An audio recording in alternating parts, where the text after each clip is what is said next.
Hello, everyone. Welcome to the Opinions Podcast. Why? Because opinions are like assholes. Everyone's got one, and so do I. So, the way this project is going is basically, I was doing a short film, and my character had a podcast, this podcast, and I figured, why not actually do it?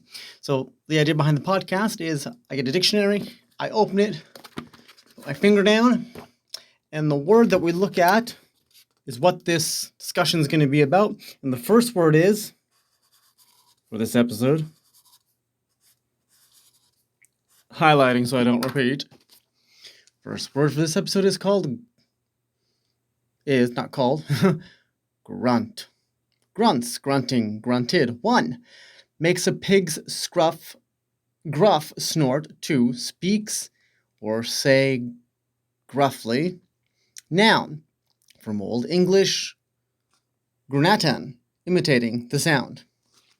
Okay, so grunt, that's what we're talking about here. I guess I should introduce myself. I don't know. I have many names that I go by, but some people know me. My two alter egos and my pseudonyms usually go by either Attila or Brendan. And I'm not sure how frequent this is going to be, but we're going to give it a whirl. You know, the fact is that I'm alone. I don't have right now I'm not interviewing anyone. I'm just chatting. So I'm not really sure how long these are going to be, but we're going to try and just keep this, I guess, short for now. I don't know, 15 minutes and maybe less. It just depends on the topic. And right now I'm just testing this out. And frankly, I don't even have much time because I got to go to an appointment. I'm late. I'm behind. But anyways, so grunting. Grunting. Is there intentional grunting? Unintentional grunting? There's both. Why would you intentionally grunt?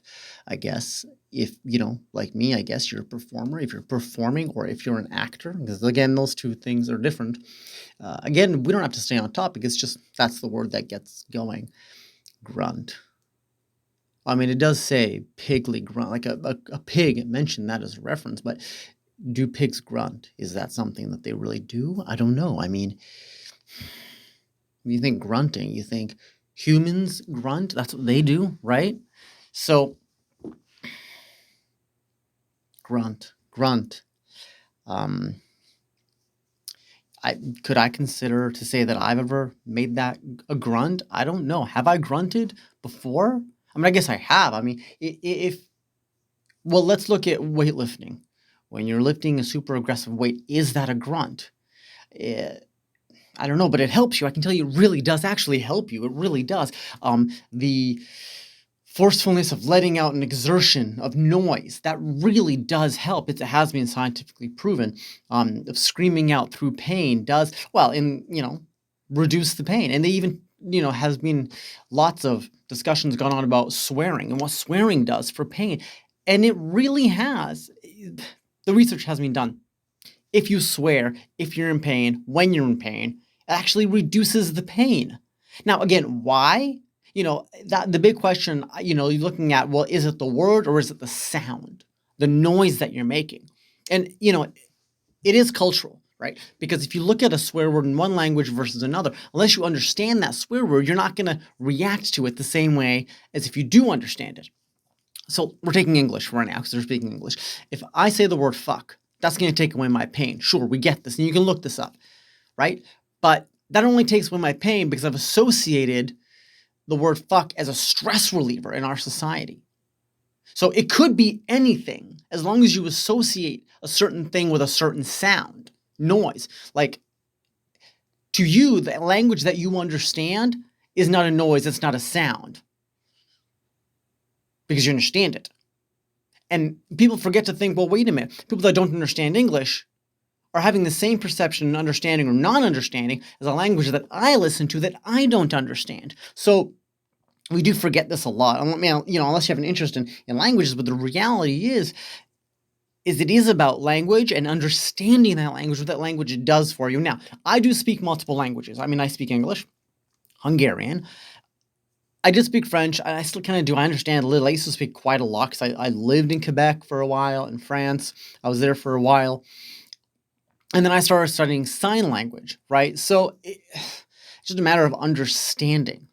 Because language is an association to feeling and events and what you're taught, even if you understand the language. If the meaning of a word is not taught to you, as in general society, accepted that meaning and that feeling, you're not going to react the same way. So it is about education, how you're raised, how you're taught. That is what it goes back to, right?